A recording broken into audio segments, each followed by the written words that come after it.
नूतन विद्या मंदिर शिक्षण संस्था परभणी संचलित कैलासवासी रावसाहेब जामकर माध्यमिक व उच्च माध्यमिक विद्यालय Parbhani bridge course presented by mister Santosh Waghmare.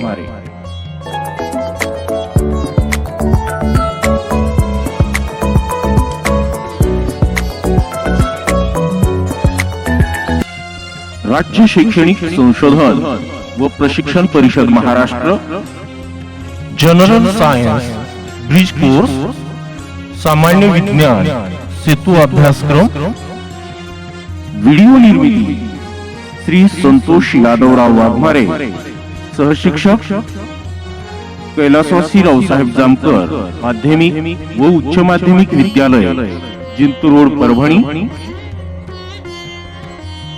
Bridge course या उपक्रमावर आधारित नवनवीन शैक्षणिक व्हिडिओ पाहण्यासाठी या चॅनलला सबस्क्राइब करा, व्हिडिओ आवडल्यास लाईक करा व बेल आयकॉन या बटनावर क्लिक करा।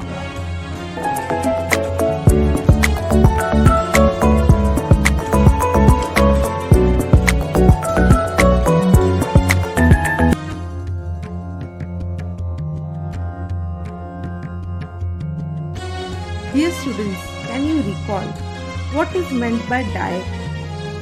A food that a person or animal usually eats can be called as diet. For what purposes do we need food?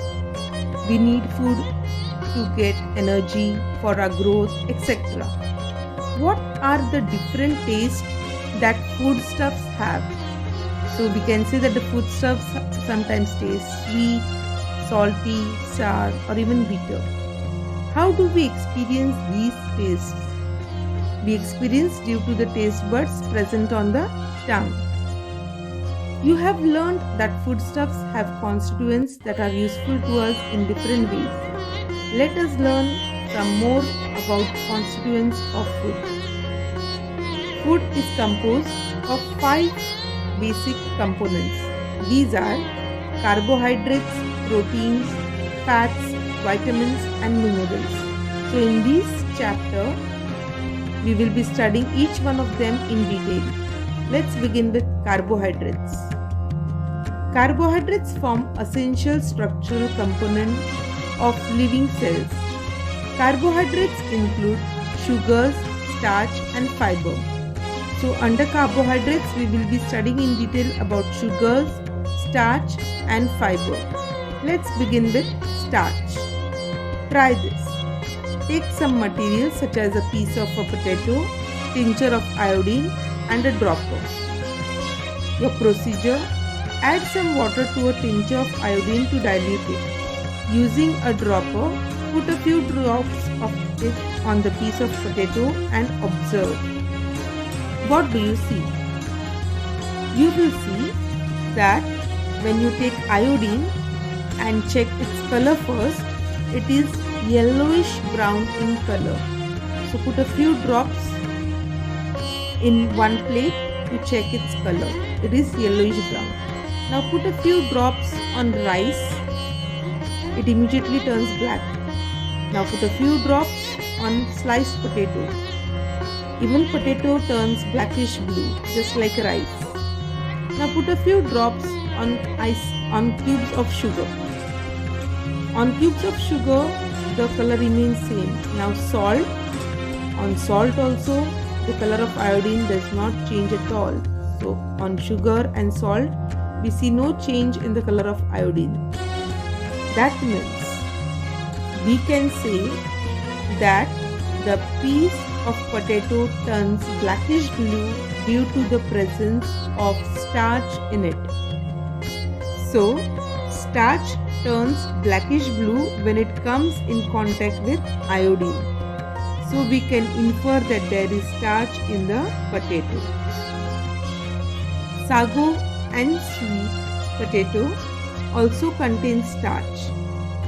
Cereals like jawar, bajra, wheat, rice contain a lot of starch. We obtain flour from these grains. These grains form our staple diet. We get energy from starchy foods. Our body uses this energy for different kinds of work. This energy also keeps the body suitably warm. Do you know, when the starchy foods we eat are digested, sugars are formed. When sugars burn slowly in all parts of our body, releasing energy. In other words, sugars formed by the digestion of starch act as a fuel for our body. Use your brain power. Why do we feel hungrier in winter than we do in summer? Simple reason. During the winter, the temperature of body falls. Due to the cold weather, the body feels that there are not enough nutrients to keep heat in our blood, thereby stimulating hunger. Can you tell what substances do we use to give our food a sweet taste? Sugar, jaggery, honey, fruit juices, dates, etc. are the substances that can be used in our food to give it a sweet taste. Of the foods that we eat raw, which ones are sweet?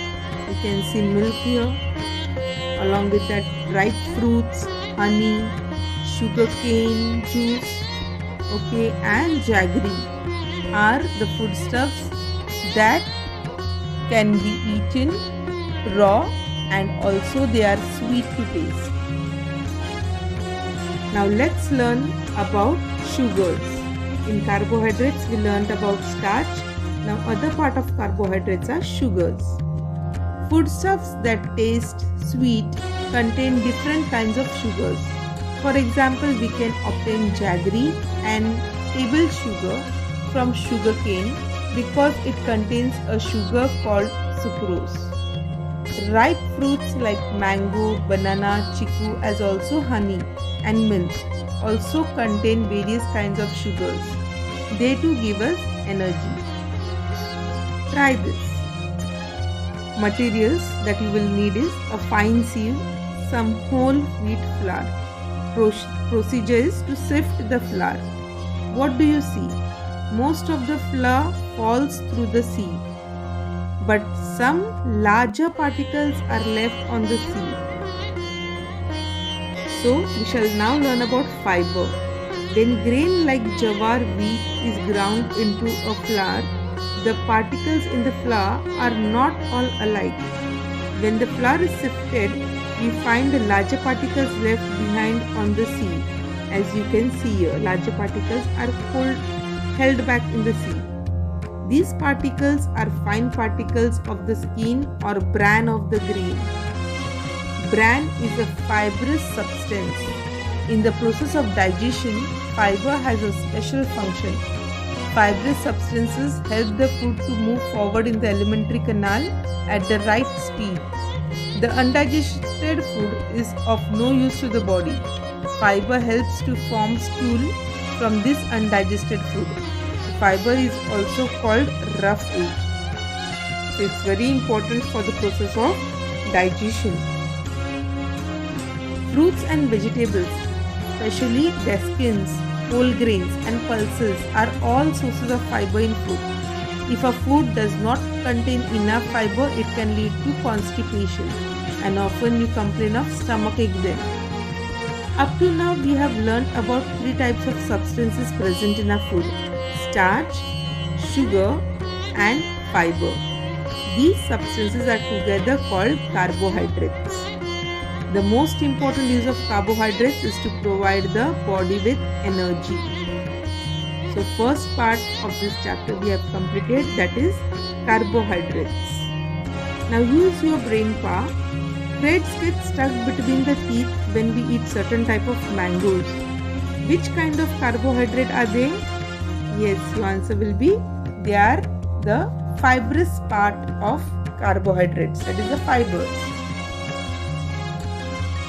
Now let's learn about fats. Oil is a fatty substance. Paper becomes translucent. Translucent means allowing light to pass through but not totally transparent. So paper becomes translucent, as you see in the picture, when a fatty substance is applied to it. Paper becoming translucent is a sign of the presence of fats in the foodstuff kept on it. Fats in our food also provide energy to our body. They give twice as much energy as carbohydrates. But we include a smaller quantity of this constituent in our diet. Cream, butter, ghee, oil are examples of fats. Nuts, meat, egg yolk and also contain fats. The fats we eat get stored in our body. If food is not available for some time, the body can get energy from the stored fats. There is a layer of fat under our skin.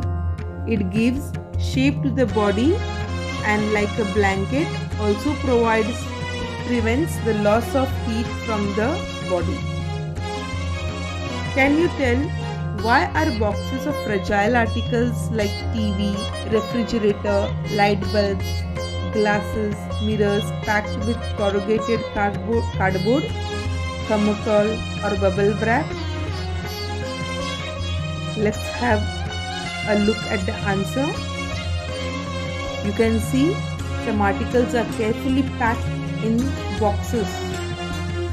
So the reason could be fragile articles are more likely to break if proper packing is not done. The cardboard, thermocol or bubble wrap protects the fragile articles. Even when the boxes shake, fall or get heat, the article inside are not damaged.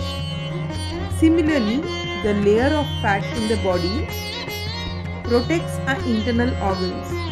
An injury from outside does not at once cause damage to our bones or other internal organs. Now use your brain power. Why do we use a padding of cloth under a mortar? You can see a picture here of a mortar and a cloth beneath it. When we place it on the floor and pound something in it, why do we use a padding of cloth? It is to absorb the jerks caused by the pounding done and thereby to protect the floor from any damage.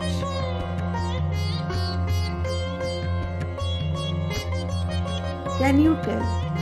Suppose a wall is to be built, the cement, sand, water is all there, but the mason says the most important material is still missing. What can that be? So that could be rocks and the bricks. So these are the very important components to build a wall. Similarly, proteins. Just as stones and bricks are the building blocks needed for a wall, proteins are the building blocks of our body. The body undergoes wear and tear continuously. Sometimes it gets injured, but the healing and repair of our body goes on all the time without our being aware of it. Proteins are necessary for that purpose. Proteins are required in plenty during the growing years of a person's life. All the different dals, pulses, groundnuts, milk and milk products like yogurt, khoya and paneer, eggs, meat and fish are rich sources of proteins. To get the required proteins, our daily diet should include dals, pulses as well as milk and milk products. Our body requires carbohydrates, fats, proteins in large proportions. These food constituents are therefore called macronutrients. So what are macronutrients? Carbohydrates, fats and proteins. And what makes up carbohydrates? We studied sugar, starch and fibers come under carbohydrates. Besides carbohydrates, we have fats and proteins which form a very important constituent of our diet. Now let's study about vitamins and minerals. Essential micronutrients are vitamins and minerals. So We learnt about macronutrients, which are carbohydrates, fats, and proteins. Now we shall learn about micronutrients, vitamins, and minerals. In addition to the macronutrients, we need certain food constituents in very small quantities. These micronutrients are vitamins and minerals. So let's study about vitamins first. The different vitamins are named using the letters of the alphabet. For example, vitamin A, B, C, D, E, and K, and the subparts are the most important vitamins. Although we need vitamins in very small quantities, a lack or deficiency of any vitamin results in these serious disorders.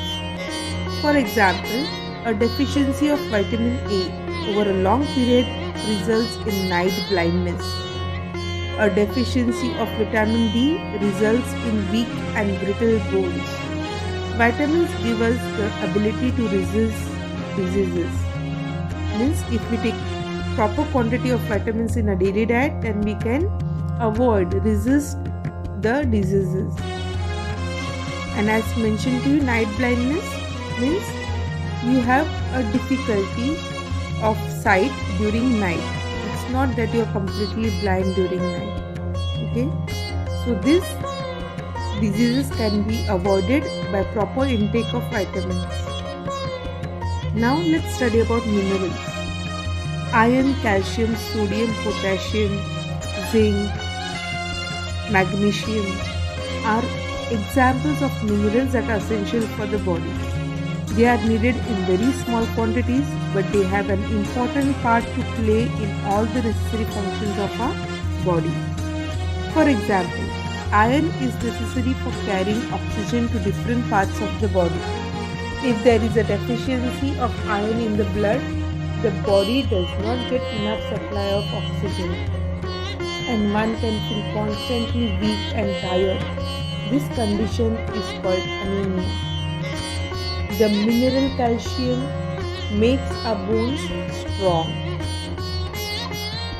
All kinds of fruits, vegetables, green leafy vegetables, sprouted pulses, daskins, and bran of cereals and pulses are all sources of vitamins and minerals. That is why, as far as possible, we should eat fruits with their skins, and we should not sift flour to throw away the bran. Now let's learn about a balanced diet. What do we tell about ourselves when we say I am fit and fine? Being fit and fine means that we have enough strength and energy to study, play, and carry out all our tasks quite easily. Our body is growing well, and we do not fall ill every now and then. We all wish to be in good health. For good health, our body should get all the different constituents of food, namely carbohydrates, proteins, fats, vitamins, and minerals in the right quantities.